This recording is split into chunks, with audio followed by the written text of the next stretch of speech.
Hi friends, ಇವತ್ತು Sunday ಅಲ್ವಾ, ಮಕ್ಕಳು ಮನೇಲೇ ಇದ್ದರು. ಅವ್ರದ್ದು ಯೂನಿಫಾರ್ಮ್ ಎಲ್ಲ ವಾಶಿಗೆ ಹಾಕೋಣ ಅಂತ ಒಂದು ಟ್ರಿಪ್ ವಾಶ್ಗೆ ಹಾಕ್ಬಿಟ್ಟು ಮನೆಯೆಲ್ಲ ಕ್ಲೀನ್ ಮಾಡೋಣ ಅಂತ ಒಂದು ಕಡೆಯಿಂದ ಗುಡಿಸ್ಕೊಂಡು ಬಂದೆ. ಟಿಫನ್ ಕೆಲಸ ಎಲ್ಲ ಮುಗ್ದಿತ್ತು. ಮಕ್ಕಳು ತಿಂದ್ಬಿಟ್ಟು ಆಟ ಆಡೋಕೆ ಹೋಗಿದ್ರು. ಹಾಗಾಗಿ ಹಸ್ಬೆಂಡ್ ಚಿಕನ್ ತಂದು ಕೊಟ್ಟರು ಮಧ್ಯಾಹ್ನ ಅಡುಗೆಗೆ.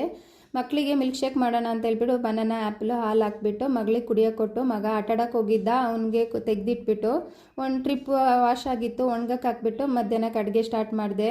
ಕಸ್ತೂರಿ ಮೆಂತೆ, ಈರುಳ್ಳಿ, ಚಿಕನ್ನು, ಉಪ್ಪು ಮತ್ತು ಅರಿಶಿನ ಪುಡಿ ಹಾಕಿ ಎಣ್ಣೆಲೆ ಚಿಕನ್ನ ಬೇಯ್ಲಿಕ್ಕೆ ಬಿಟ್ಟೆ. ಇನ್ನೊಂದು ಪ್ಯಾನಲ್ಲಿ ಎಣ್ಣೆ, ಚಕ್ಕೆ, ಲವಂಗ, ಈರುಳ್ಳಿ ಮತ್ತು ಶುಂಠಿ, ಬೆಳ್ಳುಳ್ಳಿ, ಟೊಮೊಟೊ ಮತ್ತು ಹಸಿಮೆಣ್ಸಿನ್ಕಾಯಿನೂ, ಕೊತ್ತಂಬರಿ, ಪುದೀನ ಎಲ್ಲ ಹಾಕಿಬಿಟ್ಟು ಫ್ರೈ ಮಾಡಿಕೊಂಡೆ. ಆಮೇಲೆ ಪೆಪ್ಪರು, ತೆಂಗಿನಕಾಯಿ ಹಾಕಿ ಚೆನ್ನಾಗಿ ಫ್ರೈ ಆಗಿಬಿಟ್ಟು ತಣ್ಣಗಾದ್ಮೇಲೆ ಮಿಕ್ಸಿ ಜಾರ್ಗೆ ಹಾಕ್ಕೊಂಡು ರುಬ್ಕೊಂಡೆ. ಮುದ್ದೆಗೆ ನೀರು ಮತ್ತು ಉಪ್ಪು ಹಾಕಿ ಕುದಿಯೋಕ್ಕಿಟ್ಟೆ. ಚಿಕನ್ ಬೆಂದಿತ್ತು, ರುಬ್ಬಿರೋ ಮಸಾಲೆ ಹಾಕಿ ಚೆನ್ನಾಗಿ ಫ್ರೈ ಮಾಡಿಕೊಂಡು ಅದಕ್ಕೆ 1 ಸ್ಪೂನ್ ಚಿಲ್ಲಿ ಪೌಡ್ರು, 2 ಸ್ಪೂನ್ ಧನಿಯಾ, ನೀರು ಹಾಕಿಬಿಟ್ಟು ಕುದಿಯೋಕ್ಬಿಟ್ಟೆ.